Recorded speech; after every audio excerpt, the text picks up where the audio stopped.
नमस्कार, नमो नारायण। गीता दैनिक दैनिक के अंदर हम प्रवेश कर रहे हैं आज 277th डे पर, और ये 13वां अध्याय है। 13वें अध्याय का नाम शीर्षक है क्षेत्र, क्षेत्र के योग नाम।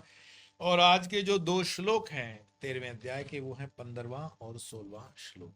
तो आइए पाठ का प्रारंभ करते हैं।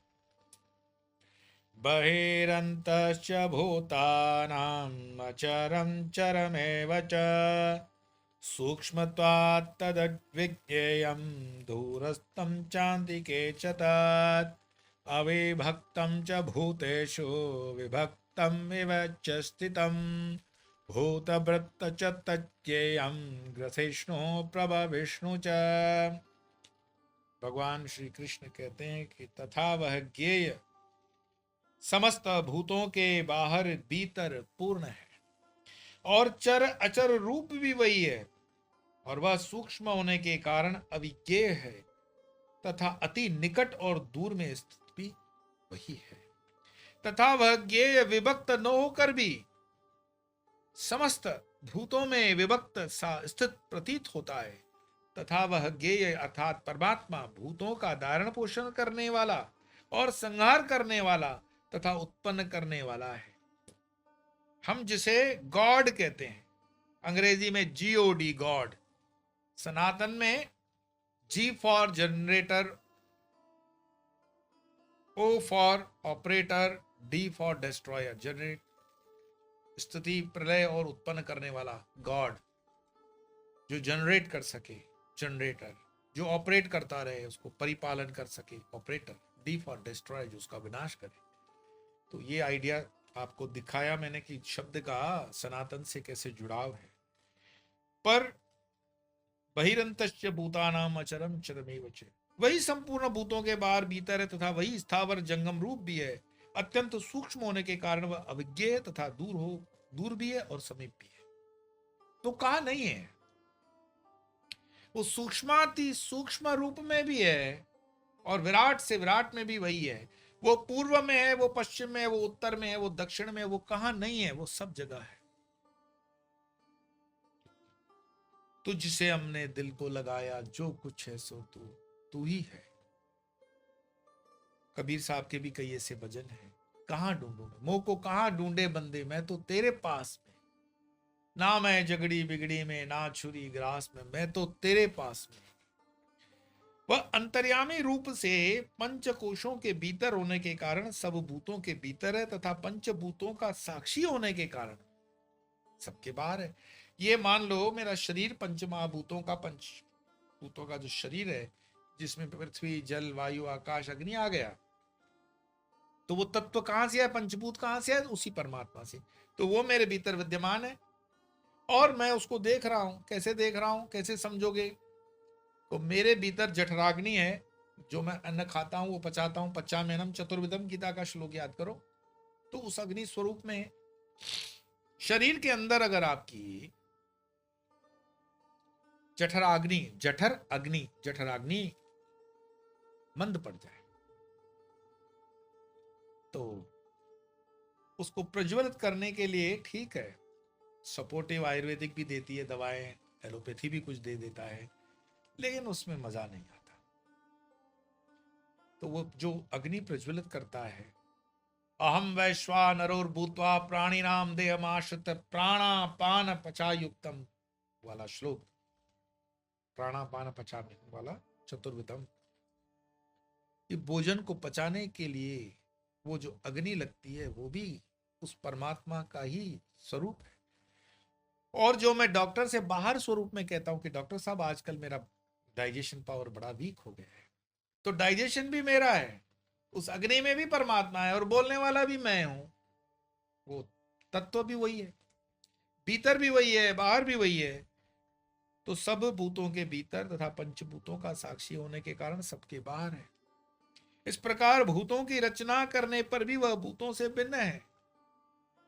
जैसे एक सुनार, तुमने देखा, उसको सोना दिया, उस सोने से उसने सारे बना दिए, चूड़ियां, कंगन, अंगूठियां, सारे मुकुट मणि सब बना लिए, लेकिन वो बना करके भी उससे अलग है।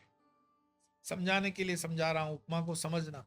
कि परमात्मा क्या करता है, परमात्मा है कौन, इसको उपनिषद के आधार पर समझना, तो वो कैसे भिन्न है और साथ में कैसे जुड़ा हुआ है। जहां ले जाओगे उस ज्वेलरी को तो बताओगे ज्वेलर कौन है, कि भाई इस ज्वेलर से हमने ये ज्वेलरी बनाई है, बस इतना। लेकिन वो ज्वेलरी ज्वेलर ने बनाई है, फिर भी वो ज्वेलर का उस ज्वेलरी से कोई लेना देना नहीं है, वो उससे अलग है। प्राण रूप से वह चर है तथा जड़ रूप होने के कारण अचर है।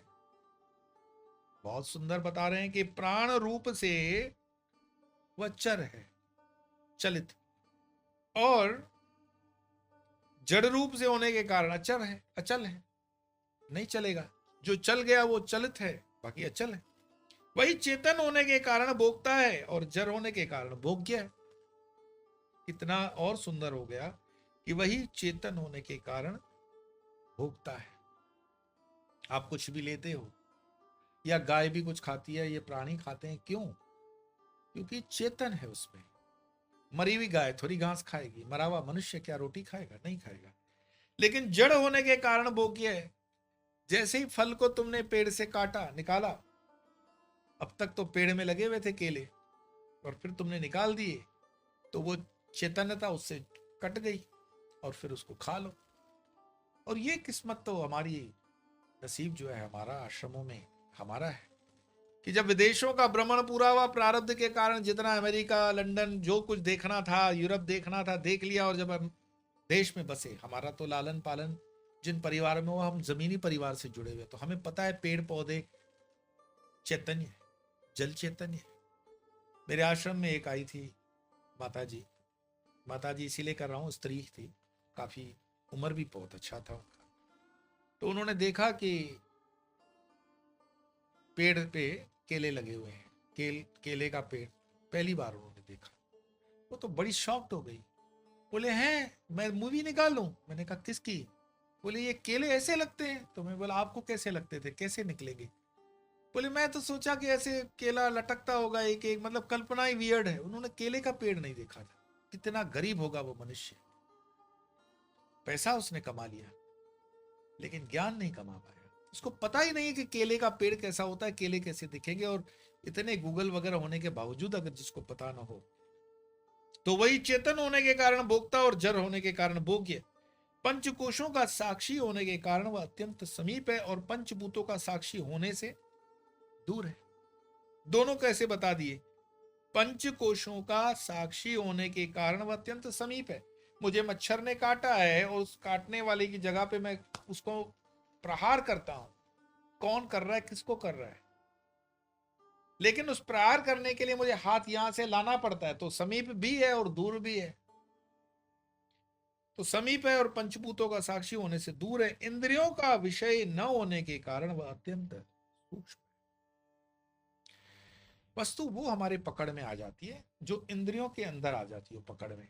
जैसे मैं कोई दृश्य देख सकता हूं, डॉक्टर दिखाते हैं ना, जब चश्मा लेने जाते हैं तो ए पढ़ने आता है, बी पढ़ने आता है, तो ये तो पढ़ने आता है, पर उस ए के पीछे, उस समझो कि जो भी स्क्रीन है उसके पीछे कंपनी का नाम लिखा हुआ है, पढ़ पाओगे? नहीं पढ़ पाओगे। क्यों? क्योंकि मेरी आंख यहां देख सकती है, उसके पीछे नहीं देख सकती, वो इंद्रियों के बाहर की चीज है। तो यहां यही बता रहे हैं कि इंद्रियों का विषय न होने के कारण वह अत्यंत सूक्ष्म है, इसीलिए वह बुद्धि आदि के द्वारा जाना नहीं जा सकता।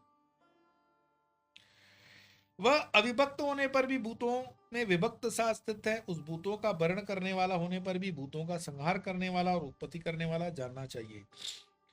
इससे पहले श्लोक में जब अविज्ञेय कहा था, उसी को अब जानने योग्य बतला रहे हैं, क्योंकि संपूर्ण भूतों में विभाग रहित होने पर भी वह विभक्त सा जान पड़ता है। जैसे तरंगों में जल और आभूषणों में स्वर्ण अभिन्न होने पर भी ये भिन्न से जान पड़ते, इसी प्रकार स्वरूप अभिन्न होने पर भी वह परमात्मा मायिक दृष्टि से विभिन्न सा प्रतीत होता है। अज्ञानी तो अपने को शरीर ही समझता है और विवेकी को यह अनुभव नहीं हो पाता कि जिस दृश्य वर्ग से मैं अपने को असंग अनुभव करता हूं, वस्तुतः वह भी मैं ही हूं। किंतु तत्ववेता जानता है कि यह जड़ चेतन कुछ नहीं, ये एक आत्मा ही आत्मा है। अतः वो जो दृश्य को भिन्न एवं जड़ समझते हैं वे भी तत्वदर्शी नहीं कहे जा सकते। वास्तव में तो हरिदेव जगत जगदेव हरि, हरि जगत है और जगत ही हरि है। इस प्रकार एक ही सत्ता का अनुभव होना ही ज्ञान है और अनेक सत्ता समझना अज्ञान है। विभाग होने पर ही उसमें उत्पत्ति, स्तुति और प्रलय भासते हैं। ये सब माया की उपाधि के कारण है, और माया की उपाधि से ही वह भूतों की उत्पत्ति आदि करने वाला और ज्ञेय जान पड़ता है। तो श्लोकों में जितना गहरा उतरोगे, ये 13वां नंबर का अध्याय जो है थोड़ा सा क्लिष्ट जैसा महसूस होता है, बट वैसे अगर थोड़ा सा समझ कर समझाएंगे और चिंतन करेंगे तो बहुत अपने को क्षेत्र क्षेत्र के विभाग समझ में आ जाता है। तो आज इतना ही, कल फिर 2 श्लोकों से हम आगे बढ़ेंगे, और अपने वाणी को विराम देने से पहले आइए दोनों श्लोकों का पाठ करते हैं। बहिरन्तश्च भूतानाम् अचरं चरमेव च सूक्ष्मत्वात् तद्विज्ञेयं दूरस्थं चान्तिके च तत् अविभक्तं च भूतेषु विभक्तं विवच स्थितं भूतभृत्त च तज्ज्ञेयं ग्रसिष्णु प्रभविष्णु च। आज इतना ही, कल फिर मिलेंगे, तब तक के लिए